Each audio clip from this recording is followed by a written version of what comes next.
अस्सलाम वालेकुम, आप देख रहे हैं मेरा यूट्यूब चैनल। मैं हूं अतीक खालिद धन्याल। आज हमने बात करनी है जी, जो हुकूमत की जानिब से एक बिल पास करवाने की कोशिश की जा रही है, जिसके गुज़श्ता कुछ दिन पहले सदर ममलकत ने दस्तखत के बगैर ही वापस भेज दिया था बिल।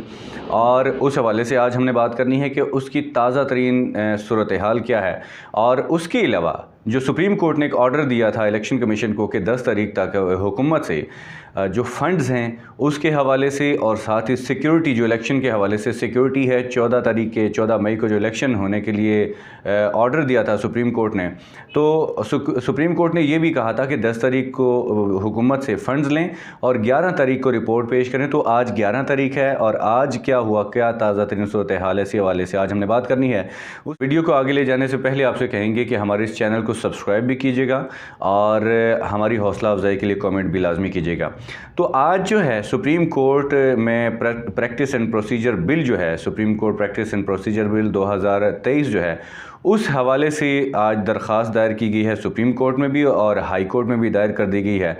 जो सुप्रीम कोर्ट में दायर की गई है वो उस हवाले से अगर आपको बताते चलें तो एडवोकेट शाफ़े मुनीर हैं, उन्होंने दरख्वास्त दायर की है सुप्रीम कोर्ट में और उन्होंने कहा कि सुप्रीम कोर्ट के रूल्स बनाने का इख्तियार जो है वो सिर्फ सुप्रीम कोर्ट को ही हासिल है। जो सुप्रीम कोर्ट के रूल्स हैं वो सुप्रीम कोर्ट खुद ही बनाने का उसका इख्तियार है।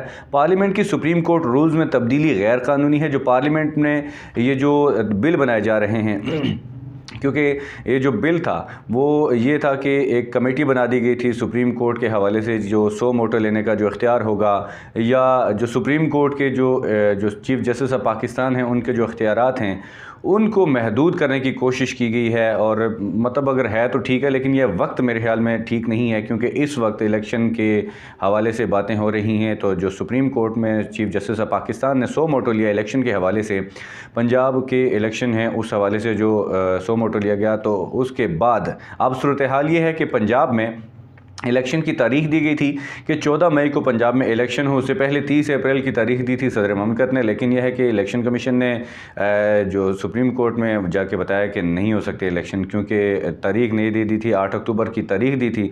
जिसके बाद सुप्रीम कोर्ट में दोबारा पेश हुए इलेक्शन कमीशन, चीफ़ जस्टिस ने दोबारा से उनको बुलाया। 3 रुकनी बेंच ने यह समाअत की थी।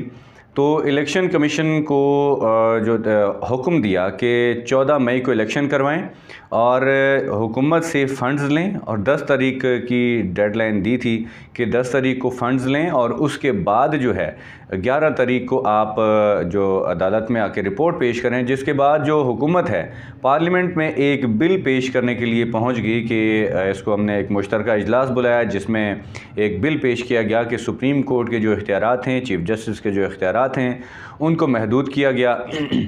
कोशिश की गई कि जो उनके इख्तियारात हैं उनको कम कर दिया गया कि एक 3 रुकनी कमेटी बना दी गई कि 3 रुकनी बेंच जो होगा उसमें से वो सो मोटो लेने का इख्तियार होगा। वो कमेटी जो होगी वो जो ये सो मोटो लेगी और उसमें से ये एक बिल पास करने की कोशिश की, जिसको आपने देखा कि सदर ममलकत को भेजा था।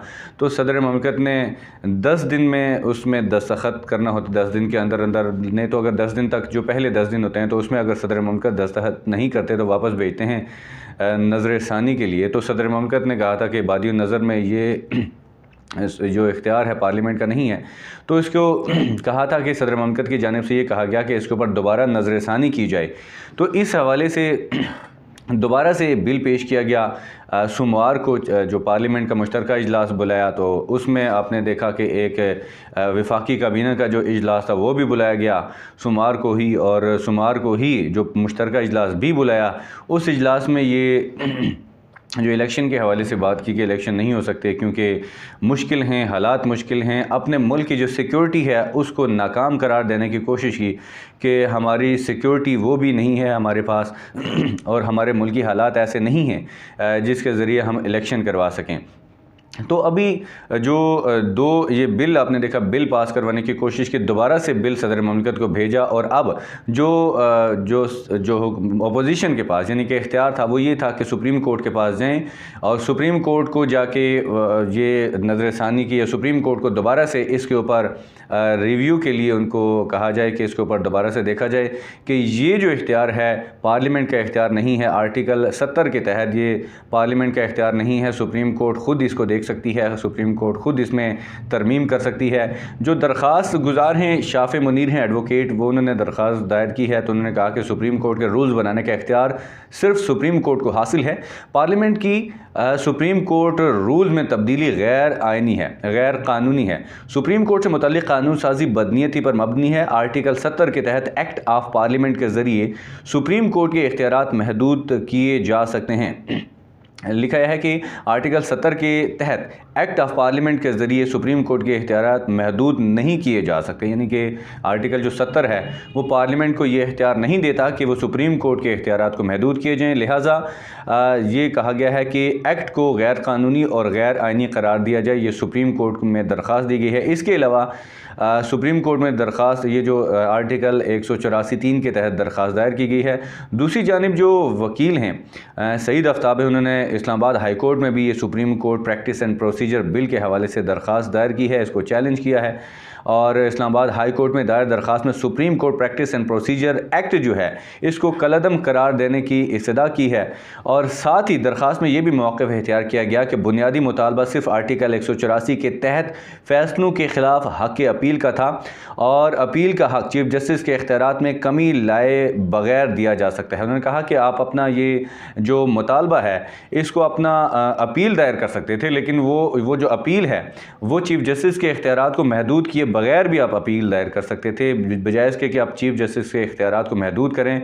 तो ये दरख्वास्त दायर की गई है और कहा गया कि हाई कोर्ट की तर्ज पर इंट्रा कोर्ट अपील का हक़ दिया जा सकता है। एक तो ये ख़बर थी। और अब जो है दूसरी ख़बर ये है, क्योंकि सदर ममलकत ने भी दस्तखत तो 10 तारीख तो 10 दिन उनके पास थे, तो ये 20 आज जो अगर 11 तारीख है तो ये लगभग जो है 18-19 तारीख बनती है। तो उस वक्त अगर सदर ममलकत दस्तखत नहीं करते तो ये आज खुद एक कानून बन जाता है। तो दूसरी ख़बर ये है कि जो 10 तारीख को सुप्रीम कोर्ट ने हुक्म दिया था कि इलेक्शन कमीशन को कहा था कि 10 तारीख को हुकूमत से फ़ंड्स लें और 11 तारीख को रिपोर्ट पेश करें, 21 अरब रुपये फ़ंड्स का कहा था।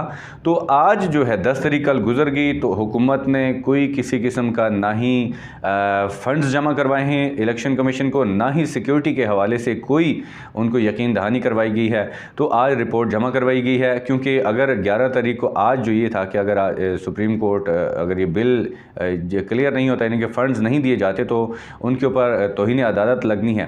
तो आज तौहीन अदालत के हवाले से तौहीन अदालत लगनी थी, लेकिन अभी तक कोई ख़बर नहीं है कि सुप्रीम कोर्ट ने इसके ऊपर कोई एक्शन लिया है या कि नहीं लिया।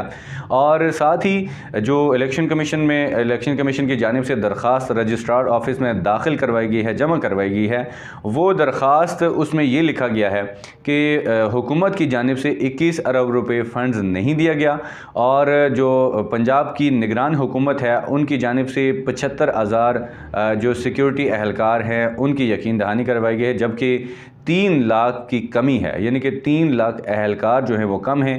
75,000 से गुजारा नहीं चलना, इसलिए 3 लाख की कमी है। तो सिक्योरिटी भी नहीं है, फंड्स भी नहीं है।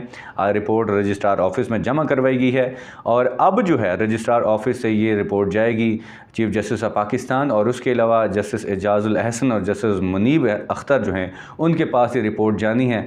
अब ये रिपोर्ट को देखेंगे और उसके बाद जो तौहीन अदालत है, क्योंकि यहाँ पे तौहीन अदालत तो लगनी ही लगनी है, क्योंकि अगर सुप्रीम कोर्ट का हुक्म था तो सुप्रीम कोर्ट के हुक्म के बावजूद अगर फंड्स नहीं जारी किए जाते और सिक्योरिटी नहीं दी जाती तो सुप्रीम कोर्ट के पास इख्तियार है कि वो इनके ऊपर तौहीन अदालत करे और उसमें नाअहली बनती है। अब सुप्रीम कोर्ट क्या करती है ये ख़बर अभी तक सामने नहीं है, जैसे ही कोई सामने आती है हम आपके सामने रखेंगे। अभी के लिए दीजिएगा इजाज़त, मज़ीद तफसीलात के लिए जो भी तफसीलात होंगे आपके सामने रखेंगे। इजाज़त दीजिए, अल्लाह हाफ़िज़।